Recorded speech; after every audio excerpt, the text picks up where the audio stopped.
कहानी का शीर्षक है धोखा।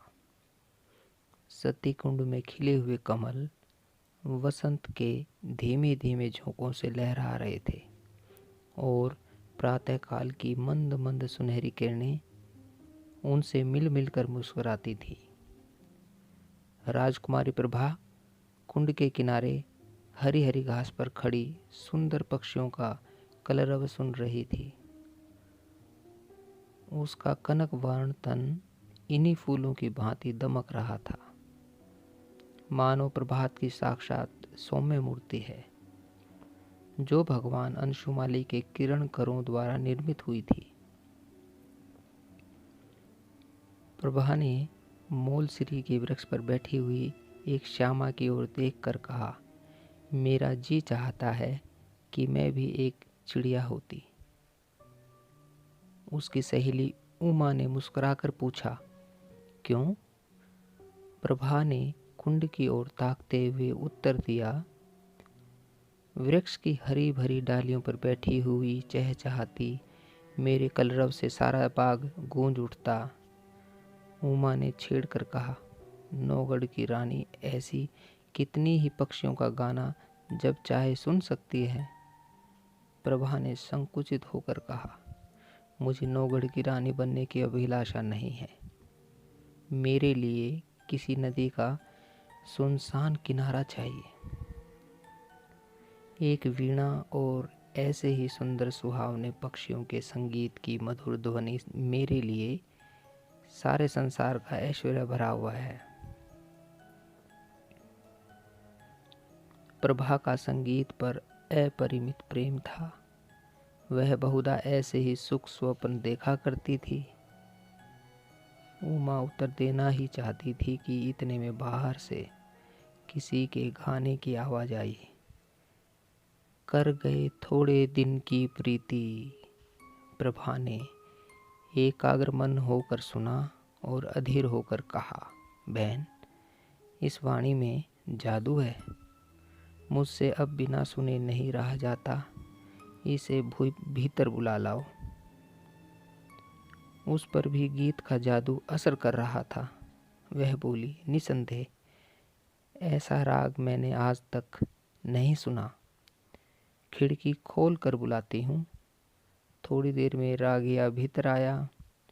सुंदर सजीले बदन का नौजवान था।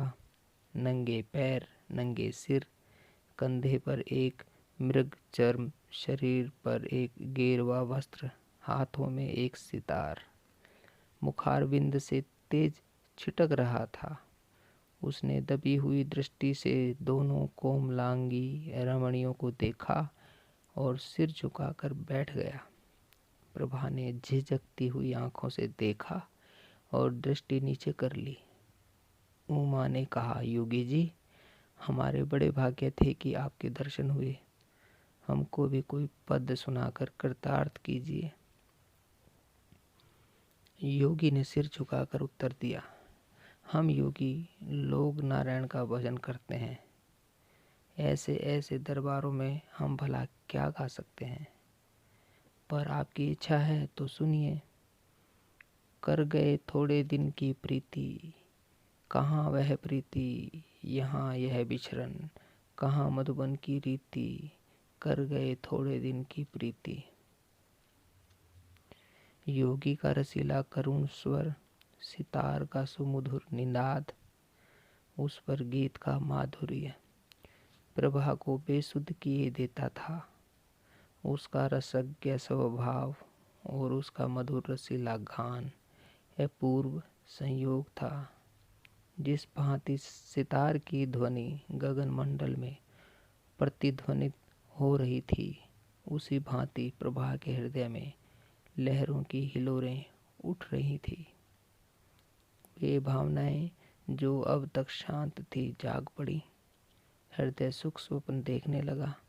सती कुंड के कमल तिलिस्म की परियां बन बन कर मंडराते हुए भौरों से कर जोड़ सजल नयन होते कहते थे,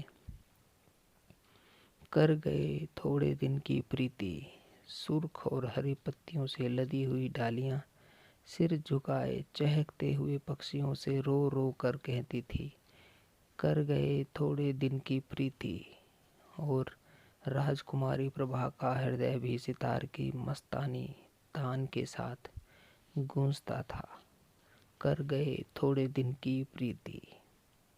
प्रभा बखौली के राव देवीचंद की एकलौती कन्या थी। राव पुराने विचारों के रईस थे, कृष्ण की उपासना में लवलीन रहते थे। इसलिए इनके दरबार में दूर दूर के कलावंत और गवैये आया करते और इनाम एक राम पाते थे। राव साहब को गाने से प्रेम था, वे स्वयं भी इस विधा में निपुण थे।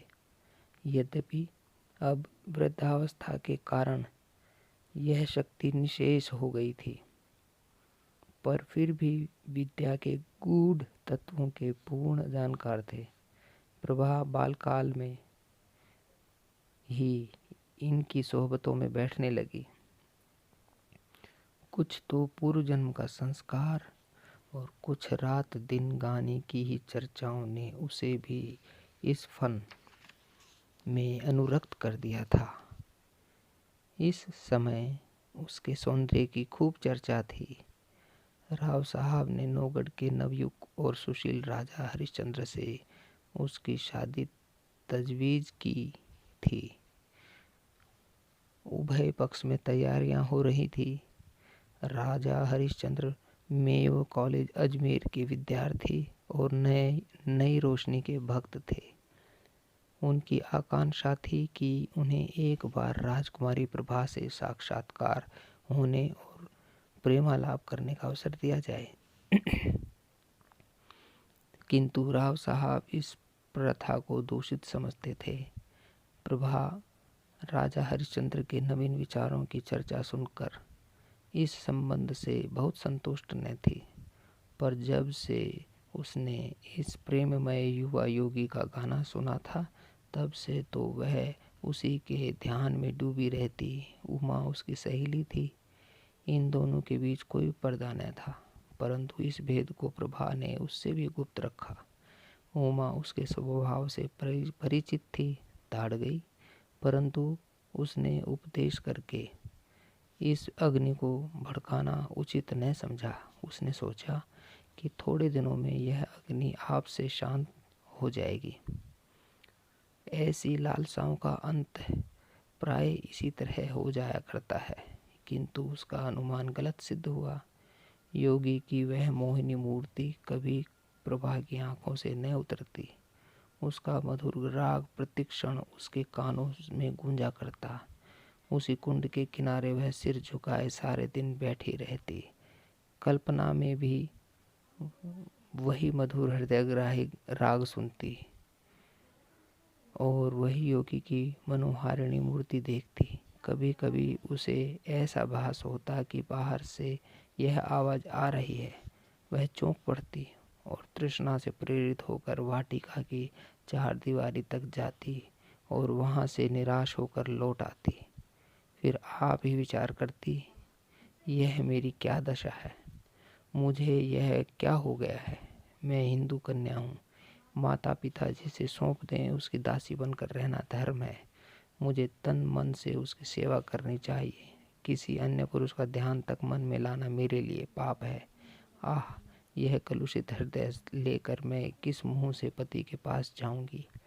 इन कानों से क्यों कर प्रणय की बातें सुन सकूंगी जो मेरे लिए व्यंग से भी अधिक कर्णकटु होंगी। इन पापी नेत्रों से वह प्यारी प्यारी चितवन कैसे देख सकूंगी जो मेरे लिए वज्र से भी हृदय भेदी होंगी। इस गले में वे मृदुल प्रेम बाहु पड़ेंगे जो लोहदंड से भी अधिक भारी और कठोर होंगे। प्यारे, तुम मेरे हृदय मंदिर से निकल जाओ। यह स्थान तुम्हारे योग्य नहीं। मेरा वश होता तो तुम्हें हृदय की सेज पर सुलाती, परंतु मैं धर्म की रस्सियों में बंधी हूँ। इस तरह 1 महीना बीत गया। ब्याह के दिन निकट आते जाते थे और प्रभा का कमल सा मुख कुम्हलाया जाता था। कभी कभी विरह वेदना एवं विचार विप्लव से व्याकुल होकर उसका चित्त चाहता कि सती कुंड की गोद में शांति लूं, किंतु राव साहब इस शोक में जान ही दे देंगे, यह विचार कर वह रुक जाती। सोचती, मैं उनकी जीवन सर्वस्व हूँ। मुझ अभागिन को उन्होंने किस लाड़ प्यार से पाला है। मैं ही उनके जीवन का आधार और अंतकाल की आशा हूँ। नहीं, यूं प्राण देकर उनका आशाओं की हत्या न करूँगी। मेरे हृदय पर चाहे जो बीते, उन्हें न कुड़ाऊंगी। प्रभा का एक योगी गवैये के पीछे उन्मुक्त हो जाना कुछ शोभा नहीं देता। योगी का गान तानसेन के गानों से भी अधिक मनोहर क्यों न हो, पर एक राजकुमारी का उसके हाथों बिक जाना हृदय की दुर्बलता प्रकट करता है। राव साहब के दरबार में विद्या की, शौर्य की और वीरता से प्राण हवन करने की चर्चा न थी। यहाँ तो रात दिन राग रंग की धूम रहती थी। यहाँ इसी शास्त्र के आचार्य प्रतिष्ठा के मसनद पर विराजित थे और उन्हीं पर प्रशंसा के बहुमूल्य रत्न लुटाए जाते थे। प्रभा ने प्रारंभ ही से इसी जलवायु का सेवन किया था और उस पर इनका गाढ़ा रंग चढ़ गया था। ऐसी अवस्था में उसकी गान लिप्सा ने यही भीषण रूप धारण कर लिया तो आश्चर्य ही क्या है। शादी बड़ी धूमधाम से हुई। राव साहब ने प्रभा को गले लगाकर विदा किया। प्रभा बहुत रोई। उमा को वह किसी तरह छोड़ती न थी। नौगढ़ एक बड़ी रियासत थी और राजा हरिश्चंद्र के सुप्रबंध से उन्नति पर थी। प्रभा की सेवा के लिए दासियों की एक पूरी फौज थी। उसके रहने के लिए वह आनंद भवन सजाया गया था, जिसके बनाने में शिल्प विशारदों ने अपूर्व कौशल का परिचय दिया था। श्रृंगार चतुराओं ने दुल्हन को खूब संवारा। रसीले राजा साहब अधरामृत के लिए विह्वल हो रहे थे। अंतःपुर में गए। प्रभा ने हाथ जोड़कर सिर झुकाकर उनका अभिवादन किया। उसकी आंखों से आंसू की नदी बह रही थी। पति ने प्रेम के मद में मत होकर घूंघट हटा दिया। दीपक था पर बुझा हुआ, फूल था पर मुरझाया हुआ। दूसरे दिन से राजा साहब की यह दशा हुई कि भौरे की तरह प्रतिक्षण इस फूल पर मंडराया करते। न राजपाट की चिंता थी, न सैर और शिकार की परवाह। प्रभा की वाणी रसीला राग थी। उसकी चितवन सुख का सागर और उसका मुखचंद्र आमोद का सुहावना कुंज। बस प्रेम मद में राजा साहब बिल्कुल मतवाले हो गए थे। उन्हें क्या मालूम था कि दूध में मक्खी है। यह असंभव था कि राजा साहब के हृदयहारी और सरस व्यवहार का, जिसमें सच्चा अनुराग भरा हुआ था, प्रभा पर कोई प्रभाव न पड़ता। प्रेम का प्रकाश अंधेरे हृदय को भी चमका देता है। प्रभा मन में बहुत लज्जित होती। वह अपने को इस निर्मल और विशुद्ध प्रेम के योग्य न पाती थी।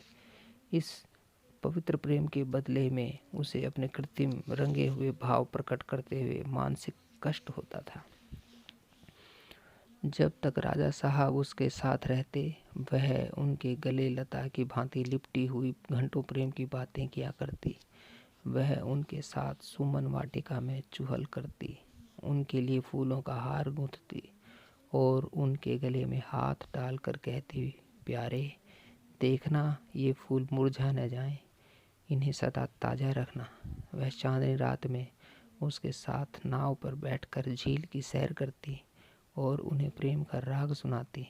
यदि उन्हें बाहर से आने में जरा भी देर हो जाती तो वह मीठा मीठा उल्हाना देती, उन्हें निहृदय तथा निष्ठुर कहती।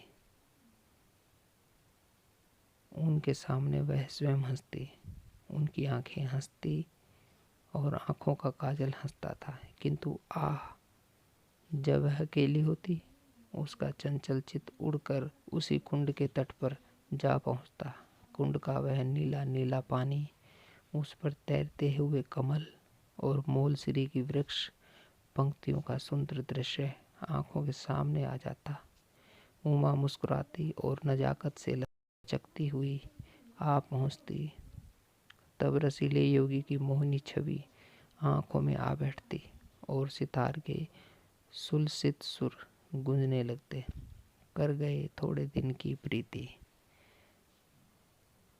तब वह एक दीर्घ निश्वास लेकर उठ बैठती और बाहर निकलकर पिंजरे में चहकते हुए पक्षियों के कलरव में शांति प्राप्त करती। इस भांति यह स्वप्न तिरोहित हो जाता। इस तरह कई महीने बीत गए। एक दिन राजा हरिश्चंद्र प्रभा को अपनी चित्रशाला में ले गए। उसके प्रथम भाग में ऐतिहासिक चित्र थे। सामने ही शूरवीर महाराणा प्रताप सिंह का चित्र नजर आया। मुखारविंद से वीरता की ज्योति स्फुटित हो रही थी। तनिक और आगे बढ़कर दाहिनी ओर स्वामी भक्त, जगमल, वीरवर सांगा और दिलेर दुर्गा दास विराजमान थे। बाईं ओर उदार भीम सिंह बैठे हुए थे। राणा प्रताप के सम्मुख महाराष्ट्र केसरी वीर शिवाजी का चित्र था। दूसरे भाग में कर्मयोगी कृष्ण और मर्यादा पुरुषोत्तम राम विराजते थे। चतुर चित्रकारों ने चित्र निर्माण में अपूर्व कौशल दिखलाया था। प्रभा ने प्रताप के पाद पद्मों को चूमा और वह कृष्ण के सामने देर तक नेत्रों में प्रेम और श्रद्धा के आंसू भरे मस्तक झुकाए खड़ी रही। उसके हृदय पर इस समय कलुषित प्रेम का भय खटक रहा था। उसे मालूम होता था कि यह उन महापुरुषों के चित्र नहीं, उनकी पवित्र आत्माएं हैं। उन्हीं के चरित्र से भारतवर्ष का इतिहास गौरवान्वित है। वे भारत के बहुमूल्य जातीय रत्न, उच्च कोटि के जातीय स्मारक और गगन भेदी जातीय तुमुल ध्वनि हैं। ऐसी उच्च आत्माओं के सामने खड़े होते उसे संकोच होता था। आगे बढ़ी। दूसरा भाग सामने आया। यहाँ ज्ञान में बुद्ध योग साधन में बैठे हुए देख पड़े। उनकी दाहिनी ओर शास्त्रज्ञ शंकर थे और दार्शनिक दयानंद। एक ओर शांति पथगामी कबीर और भक्त रामदास यथा योग्य खड़े थे। एक दीवार पर गुरु गोविंद अपने देश और जाति पर बलि चढ़ने वाले दोनों बच्चों के साथ विराजमान थे। दूसरी दीवार पर वेदांत की ज्योति फैलाने वाले स्वामी रामतीर्थ और विवेकानंद विराजमान थे। चित्रकारों की योग्यता एक एक अवयव से टपकती थी। प्रभा ने इनके चरणों पर मस्तक टेका।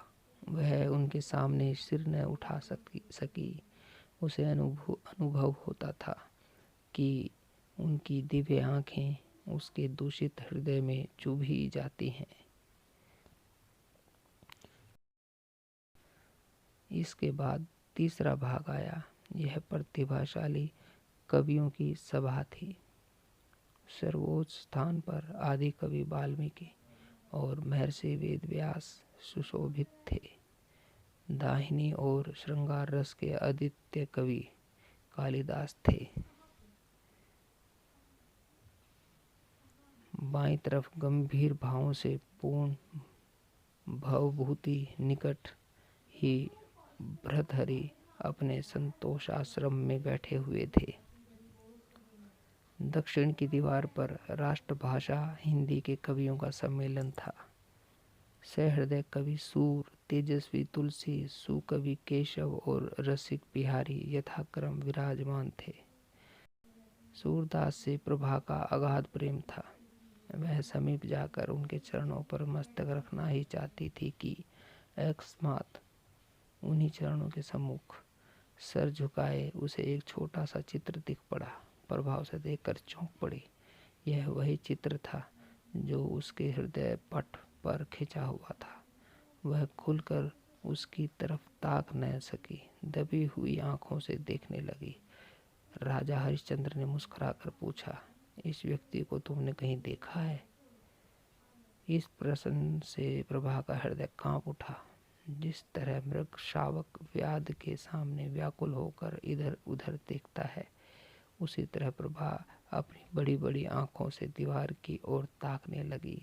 सोचने लगी, क्या उत्तर दूं? इसको कहीं देखा है? उन्होंने यह प्रश्न मुझसे क्यों किया? कहीं ताड़ तो नहीं गए?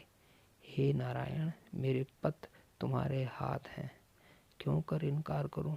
मुंह पीला हो गया, सिर झुकाकर क्षीण स्वर से बोली, हाँ, ध्यान आता है कि कहीं देखा है। हरिश्चंद्र ने कहा, कहाँ देखा है? प्रभा के सिर में चक्कर सा आने लगा। बोली, शायद एक बार यह गाता हुआ मेरी वाटिका के सामने जा रहा था। उमा ने बुलाकर उसका गाना सुना था। हरिश्चंद्र ने पूछा, कैसा गाना था? प्रभा के होश उड़ गए। सोचती थी, राजा के इन सवालों में जरूर कोई बात है, देखूं लाज रहती है या नहीं। बोली, उसका गाना ऐसा बुरा न था। हरिश्चंद्र ने मुस्कुराकर कहा, क्या गाता था? प्रभा ने सोचा, इस प्रश्न का उत्तर दे दूं तो बाकी क्या रहता है। उसे विश्वास हो गया कि आज कुशल नहीं है। वह छत की ओर निरखती हुई बोली, सूरदास का कोई पद था। हरिश्चंद्र ने कहा, यह तो नहीं, कर गए थोड़े दिन की प्रीति। प्रभा की आंखों के सामने अंधेरा छा गया, सिर घूमने लगा। वह खड़ी न रह सकी, बैठ गई और हताश होकर बोली, हाँ, यही पद था। फिर उसने कलेजा मजबूत करके पूछा, आपको कैसे मालूम हुआ? हरिश्चंद्र बोले, वह योगी मेरे यहाँ अक्सर आया जाया करता है, मुझे भी उसका गाना पसंद है। उसी ने मुझे यह हाल बताया था, किंतु वह तो कहता था कि राजकुमारी ने मेरे गानों को बहुत पसंद किया और पुनः आने के लिए आदेश दिया। प्रभा को अब सच्चा क्रोध दिखाने का अवसर मिल गया। वह बिगड़ कर बोली, यह बिल्कुल झूठ है, मैं कुछ नहीं कहा। हरिश्चंद्र बोले, यह तो मैं पहले ही समझ गया था कि यह उन महाशय की चालाकी है, डिंग मारने वाला गवैयों की आदत है, परंतु इसमें तो तुम्हें इनकार नहीं कि उसका गाना बुरा न था। प्रभा बोली, ना, अच्छी चीज को बुरा कौन कहेगा? हरिश्चंद्र ने पूछा, फिर सुनना चाहो तो उसे बुलवाऊं? सिर केवल दौड़ा आएगा, क्या उनके दर्शन फिर होंगे? इस आशा से प्रभा का मुखमंडल विकसित हो गया, परंतु इन कई महीनों की लगातार कोशिश से जिस बात को भुलाने में वह किंचित सफल हो चुकी थी, उसके फिर नवीन हो जाने का भय था। बोली, क्या उनके दर्शन होंगे? इस आशा से प्रभा का मुखमंडल विकसित हो गया, परंतु इन कई महीनों की लगातार कोशिश से जिस बात को भुलाने में वह किंचित सफल हो चुकी थी, उसके फिर नवीन हो जाने का भय हुआ। बोली, इस समय गाना सुनने को मेरा जी नहीं चाहता। राजा ने कहा, यह मैं न मानूंगा कि तुम और गाना नहीं सुनना चाहती, मैं उसे अभी बुलाए लाता हूँ। यह कहकर राजा हरिश्चंद्र तीर की तरह कमरे से बाहर निकल गए। प्रभा उन्हें रोक न सकी, वह बड़ी चिंता में डूबी खड़ी थी। हृदय में खुशी और रंज की लहरें बार बार से उठती थी। मुश्किल से 10 मिनट बीते होंगे कि उसे सितार के मस्ताने सुर के साथ योगी की रसीली तान सुनाई दी। कर गए थोड़े दिन की प्रीति, वह हृदयग्राही राग था, वही हृदय भेदी प्रभाव, वही मनोहारता और वही सब कुछ जो मन को मोह लेता है। एक क्षण में योगी की मोहिनी मूर्ति दिखाई दी, वही मस्तानापन, वही मत वाले नेत्र, वही नयन भी राम देवताओं का सा स्वरूप। मुखमंडल पर मंद मंद मुस्कान थी। प्रभा ने उसकी तरफ सहमी हुई आंखों से देखा। एकाएक उसका हृदय उछल पड़ा, उसकी आंखों के आगे से एक पर्दा हट गया, प्रेम विह्वल हो उठा, आंखों से आंसू भरे। अपने पति के चरणाबिंदों पर गिर पड़े और गदगद कंठ से बोले, प्यारे प्रियतम, राजा हरिश्चंद्र को आज सच्ची विजय प्राप्त हुई। उन्होंने प्रभा को उठाकर छाती से लगा लिया। दोनों आज एक प्राण हो गए। राजा हरिश्चंद्र ने कहा, जानती हो मैंने यह स्वांग क्यों रचा था? गाने का मुझे सदा से व्यसन है और सुना है कि तुम्हें भी इसका शौक है। तुम्हें अपना हृदय भेंट करने से प्रथम एक बार तुम्हारा दर्शन करना आवश्यक प्रतीत हुआ और उसके लिए सबसे सुगम उपाय यही सूझ पड़ा। प्रभा ने अनुराग से देखकर कहा, योगी बनकर तुमने जो कुछ पा लिया वह राजा रहकर कदापि न पा सकते। अब तुम मेरे पति हो और प्रियतम भी हो, पर तुमने मुझे बड़ा धोखा दिया और मेरी आत्मा को कलंकित किया। इसका उद्धारदाता कौन होगा? धन्यवाद।